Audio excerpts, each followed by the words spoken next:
കാതുകുത്തിയവൻ പോയാൽ കമ്മലിട്ടവൻ വരും. കേരള ബ്ലാസ്റ്റേഴ്സിനെ കുറിച്ച് തള്ളാൻ വേണ്ടി ഞാൻ ഏറ്റവും കൂടുതൽ ഉപയോഗിച്ചിരിക്കുന്ന ഡയലോഗുകളിൽ ഒന്ന് ഇതാണ്.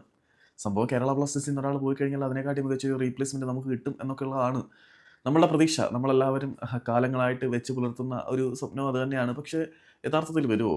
ആദ്യ സീസണിൽ കേരള ബ്ലാസ്റ്റേഴ്സിന് വേണ്ടി കളിച്ച കനേഡിയൻ താരമായിട്ടുള്ള ഇയാൻ ഹ്യൂമിന് പകരം നിൽക്കുന്ന ഒരു താരം നമുക്ക് വരാൻ എത്ര കാലമെടുത്ത്?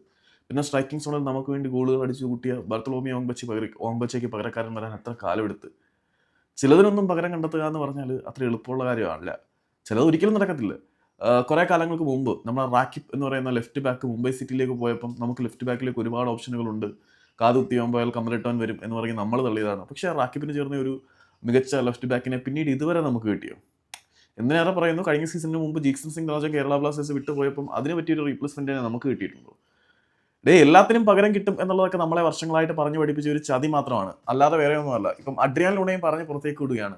അതിന് ചേർന്ന് ലൂണയെ പോലെ ഹൃദയവും ആത്മാവും കയ്യിലെടുത്ത് വെച്ച് കേരള ബ്ലാസ്റ്റേഴ്സിന് വേണ്ടി തൻ്റെ ശരീരത്തിലെ അവസാനത്തെ തരി ഊർജ്ജ കണിക പോലും രക്തത്തുള്ളിയിലെ വിയർപ്പായി പുറത്തേക്ക് തള്ളിക്കളയുന്ന അഡ്രിയാൻ ലൂണയെ പോലെ ഒരു റീപ്ലേസ്മെന്റ് നമുക്ക് കിട്ടും, പകരക്കാരൻ വരും എന്ന് നിങ്ങൾ വിശ്വസിക്കുന്നുണ്ടോ? ഇനി വന്നാൽ തന്നെ അതിന് എത്ര കാലം എടുക്കൂടെ?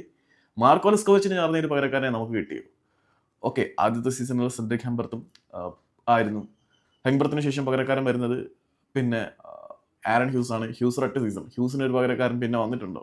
പിന്നെ വന്ന് നമ്മുടെ മാർക്കോയാണ്. പകരക്കാരൻ വരാൻ എത്ര കാലം എടുക്കും? ഇനി കിട്ടുമോ എന്നുള്ളതൊക്കെയുള്ള സംശയം തന്നെയാണ്. അപ്പോഴും നമ്മളിങ്ങനെ വെറുതെ പ്രതീക്ഷിച്ച് ഒരിക്കലും മുറവണങ്ങാത്ത ട്രൂമകൾ ഏറ്റുവാങ്ങിക്കൊണ്ടിരിക്കും.